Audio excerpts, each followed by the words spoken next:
Olá, gente, tudo bem? Hoje nós vamos falar sobre sintomas da esquizofrenia. A esquizofrenia é essa doença que assusta tanto a gente porque mexe justamente com a questão mental. É a doença mental mais grave que existe e ela começa a aparecer entre os 16 e os 30 anos de idade.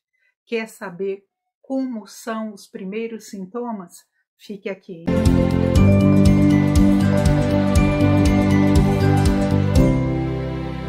Olá, gente. Eu sou Leca Raine, tudo bem? Antes de tudo, eu quero dizer para vocês que tudo o que eu trouxer no vídeo de hoje é baseado na minha experiência de vida. Meu filho tem esquizofrenia e foi uma dificuldade para a gente poder descobrir o que é que ele tinha. É por isso que é tão importante a gente saber como é que surgem os primeiros sintomas da esquizofrenia, deixando claro que quanto antes o tratamento começar, melhor é o prognóstico da doença. Antes da gente entrar no tema, que tal você me ajudar aqui no canal? Como? Se inscrevendo, inscreva-se agora, já, antes que você esqueça.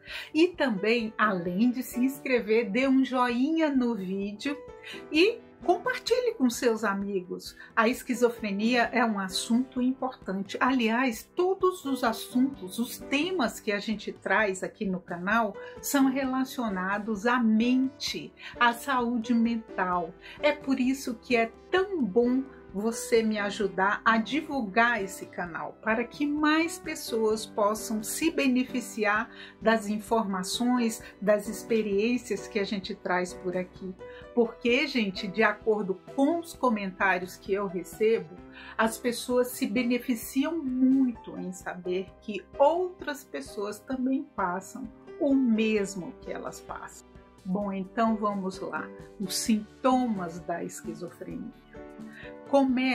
Tudo começa mais ou menos na adolescência. Existem casos de crianças diagnosticadas com esquizofrenia, mas não é comum. Assim como também não é comum o diagnóstico da esquizofrenia, o surgimento da esquizofrenia em pessoas mais idosas, já acima de uma certa idade. Como eu disse, ela acontece mais ou menos entre os 16 e os 30 anos de idade, sendo que nos homens ela aparece mais cedo, ela costuma aparecer mais cedo, justamente naquele jovem que está descobrindo a sua profissão, está escolhendo a sua faculdade ou terminou o seu ensino médio, ou vai entrar, ou já entrou, acabou de entrar na universidade. Justamente é nessa fase que a esquizofrenia costuma aparecer. Para as mulheres é um pouco mais tarde. Muitas mulheres que já terminaram a faculdade, é aí que vem o adoecimento. Mas é importante lembrar que isso acontece na maioria dos casos. Não quer dizer que não possa acontecer fora dessas faixas etárias. Durante um certo tempo, a pessoa mantém um bom desenvolvimento cognitivo. O que isso quer dizer? Ela vai bem na escola, vai bem nas provas, como eu disse, passa no vestibular, começa uma faculdade.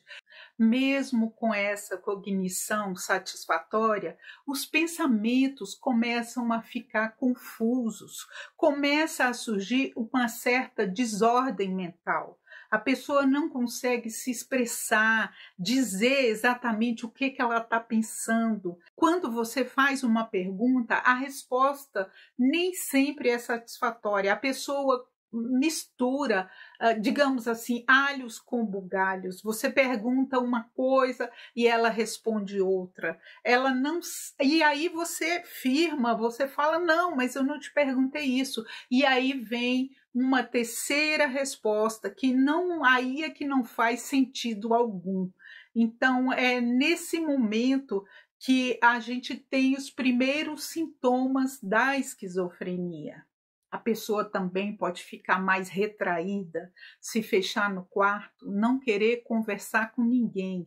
Antes, o que era tão comum ela se relacionar socialmente, passa a ser uma coisa muito mais difícil de acontecer. Evita os amigos, não quer ir a festinhas de família, enfim, a pessoa vai se fechando em si mesma. Normalmente começa aí os delírios de perseguição. A pessoa não quer sair do quarto porque não quer se relacionar com as outras pessoas. As outras pessoas são culpadas de tudo. Eu não fiz isso porque fulano não fiz aquilo. Fulano me persegue, não quer que eu me dê bem na faculdade, ou não quer que eu colaborar para que eu arranje meu emprego. Outras pessoas estão sempre culpadas daquilo que está acontecendo. As outras pessoas também a perseguem suas ideias, os seus pensamentos. É aí que começam os sintomas persecutórios. Muitas vezes a pessoa volta para casa pedindo para fechar, para trancar a porta imediatamente, porque está sendo perseguida na rua. Alguém quer lhe fazer mal. E a gente, enquanto família, tende a acreditar.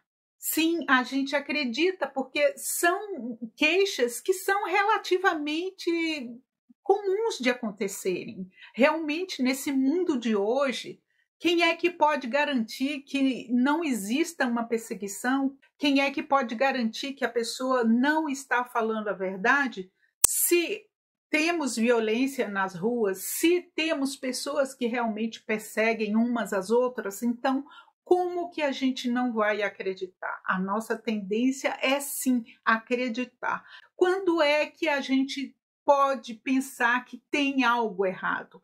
É quando essa perseguição se repete muito, quando a pessoa começa a se queixar de tudo e das outras pessoas. Aí é um momento da gente pensar a respeito.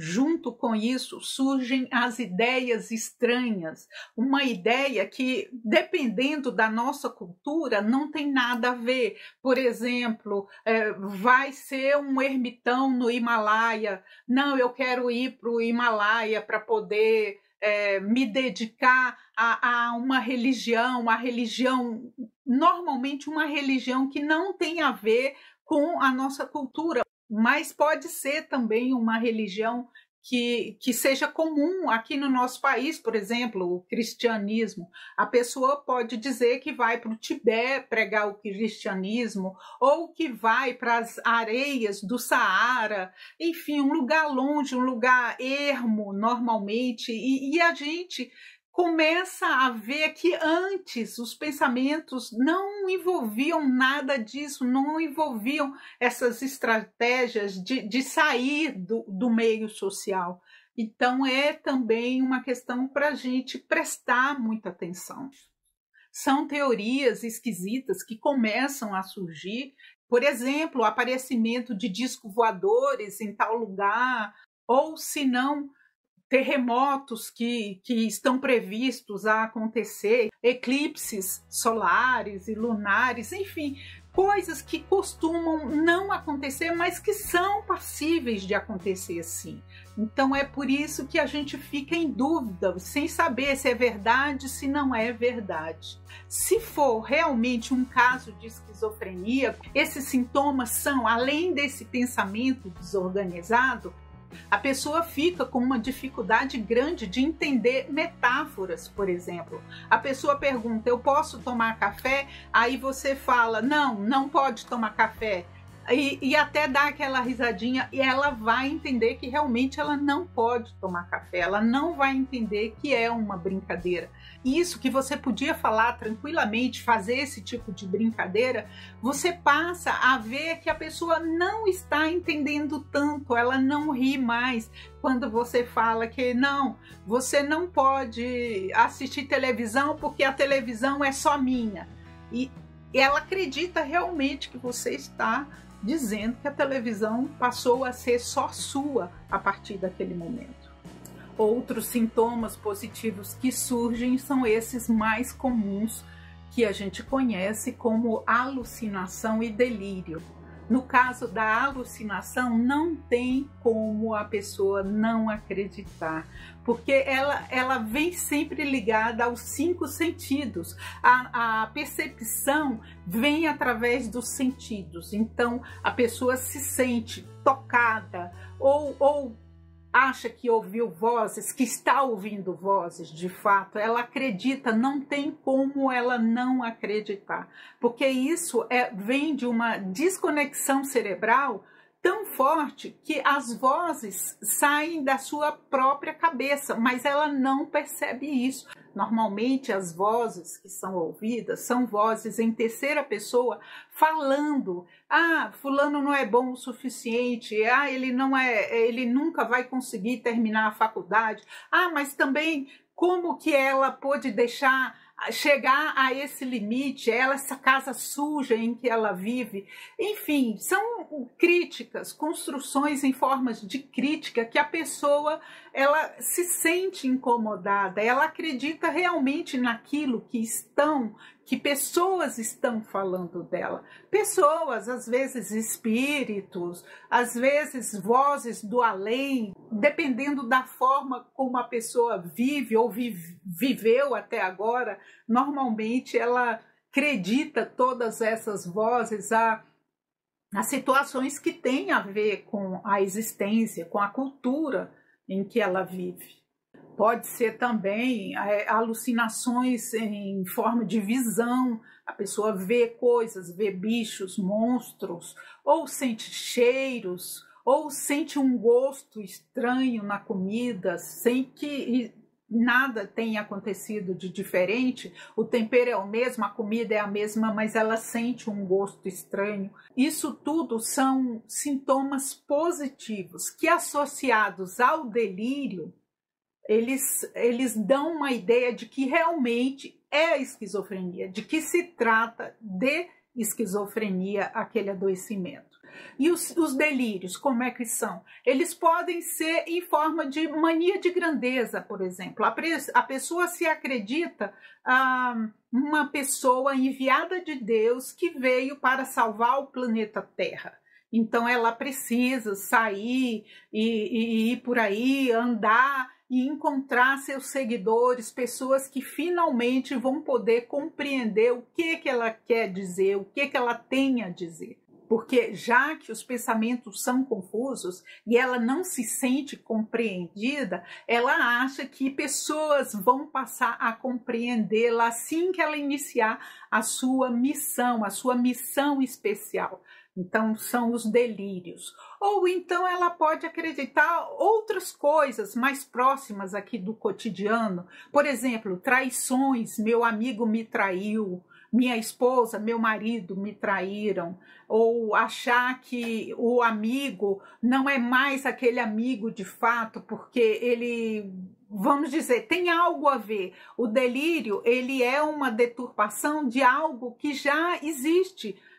Por exemplo, na vida dessa pessoa, o amigo viajou e não se despediu, então ele acredita que o amigo, na verdade, está fugindo dele porque fez algo de mal para ele. E os delírios são assim, a pessoa ela realmente acredita naquilo, como as alucinações também, mas ele acredita porque são construções do pensamento que tem a ver com o seu cotidiano. Aliado a tudo isso, normalmente surgem os sintomas negativos também. O sintoma negativo, ele é aquele embotamento afetivo que a pessoa não tinha antes. Vamos supor que estamos falando de uma pessoa muito expansiva, muito amiga, que vivia abraçando todo mundo, que vivia conversando com todo mundo. Esse sintoma negativo, ele transforma essa pessoa, digamos assim, num eremita, calado, que não conversa mais com ninguém e que não aceita ser tocado, não aceita abraços, demonstrações de carinho, demonstrações espontâneas de amizade. Ela começa a fugir, a pessoa começa a fugir disso tudo E também ela mostra uma total neutralidade diante, principalmente, dos sentimentos. Você dá um presente e ele mal agradece. Aquilo ali não fez nenhuma diferença no psicológico dele. Ele se mostra assim neutro. Você fica sem saber como agir, você fica sem saber se agradou ou desagradou a pessoa. O olhar é vazio, sem demonstrar sentimentos, sem demonstrar qualquer tipo de emoção. É aquele olhar, é como se ele olhasse através da gente. Ele olha e não nos vê. É aquele olhar passivo, sem brilho, sem motivação. A motivação com esses sintomas negativos é outra coisa que acaba por completo. A pessoa não sente vontade de se cuidar, de cuidar da higiene pessoal, de tomar banho, de se vestir. Quando ela se veste, muitas vezes pode ser uma roupa esquisita, que não tem nada a ver, ou troca de peças que não existiam antes. Colocar uma camisa xadrez com uma calça muito curta, com uma bota que, por exemplo, só é usada na festa junina. Enfim, montar um vestuário que normalmente essa pessoa jamais usaria. É como se a pessoa tivesse se afastado totalmente de você e você não sabe por quê. Você não sabe por que ela está lidando daquela forma e dá uma angústia muito grande na família nesses momentos, porque você sente que a pessoa está indo, ela está se afastando, é como se ela estivesse indo embora, mesmo que de uma forma simbólica, mas você não conta mais com aquela pessoa, você não conta mais com os sorrisos da pessoa, você não conta mais com as opiniões, com as expressões de sentimento. As expressões são vazias e é muito difícil lidar com tudo isso. Às vezes, independente de tudo, a pessoa dá gargalhadas fora de hora, ela não demonstra sentimentos, mas muitas vezes surgem gargalhadas assim, uma bobagem, às vezes uma coisinha que passou na televisão e ela ri e ri muito e ri de uma maneira que a gente percebe que é exagerada para aquela situação. Da mesma forma que a pessoa pode ficar chateada, fechar a cara diante de algo simples. Tem almoço? Não, o almoço ainda não está pronto. E aí a pessoa fecha a cara e se irrita e fica chateada como se algo muito grave tivesse acontecido. Que normalmente no dia a dia ela não se incomodaria, ela passa a se incomodar. Enfim, a pessoa passa a ser estranha para a gente não sabe mais como serão os atos, as atitudes daquela pessoa. O que fazer então diante de tudo isso? Procurar um profissional de saúde, um médico psiquiatra ou um psicólogo, porque eles estão capacitados para poder dizer do que se trata, afinal de contas, o que pode estar acontecendo com o seu familiar, com o seu amigo, com a pessoa com a qual você convive. É preciso que seja feita uma avaliação e que a partir dessa avaliação, a partir das análises que esse profissional vai fazer, é preciso que seja feito um diagnóstico. E se for realmente esquizofrenia, a pessoa tem que ser tratada imediatamente. O tratamento não pode demorar. É preciso que a família esteja muito atenta a isso. Quanto antes for iniciada uma medicação e uma terapia, melhor. Lembrando que quando a pessoa começa o tratamento e quando esse tratamento começa a fazer efeito, esses sintomas diminuem muito. Os sintomas positivos podem ser, inclusive, zerados, ou os sintomas negativos também, eles diminuem muito. No caso do meu filho, por exemplo, os sintomas negativos, eles praticamente desapareceram. É claro que não ficou tudo perfeito, tudo como era antes. Existe aquela falta de motivação, existe a crença de que não, eu não vou tentar isso, porque não vai dar certo, isso é difícil e tal. Mas isso eu noto que também já era da personalidade dele, essa personalidade não muito positiva, de olhar com muita positividade para as coisas. E aí a gente tem que ser sincero nesse ponto, e eu procuro essa sinceridade ao trazer aqui para vocês isso, que a personalidade da pessoa também conta muito. A gente não pode querer que a pessoa fique, se transforme com o tratamento em uma pessoa que ela nunca foi na vida, e não é esse tratamento que vai fazer com que a pessoa fique de uma forma totalmente diferente que ela era. O meu filho, mesmo antes, ele já não era assim muito otimista, muito para cima, de acreditar que tudo ia dar certo. Então, eu não espero, nunca esperei que essa mudança assim tão grande acontecesse. Bom, gente, eu espero ter trazido alguma luz para você que passa por isso, ou para você que de repente tem um amigo, um conhecido que passa ou já passou por isso. E peço, é aquilo, eu te peço que você compartilhe esse vídeo, porque é tão importante, gente, é tão importante. Quando a família percebe que tem alguma coisa de errado e que é preciso sim procurar um profissional. Eu não conheço dados de outros países do mundo, mas aqui no Brasil eu sei que ainda é grande o preconceito. Muitas pessoas se recusam a procurar um psiquiatra por coisas leves, às vezes uma depressão, uma ansiedade, e quando procuram, não contam para ninguém, não pode falar para ninguém. É como se o fato da pessoa estar passando por uma fase depressiva já a tornasse uma pessoa completamente incapacitada mentalmente. E não é nada disso, não é nada disso. O profissional da saúde mental, tanto o psiquiatra como o psicólogo, ele atende vários níveis, às vezes uma insatisfação na vida é motivo sim de você procurar um psicólogo e ter uma grande melhoria na sua qualidade de vida. Então é isso, um grande beijo, fique com Deus, esteja aqui no próximo vídeo, eu te espero no próximo vídeo, viu? E até a próxima, ótima semana, tchau, tchau!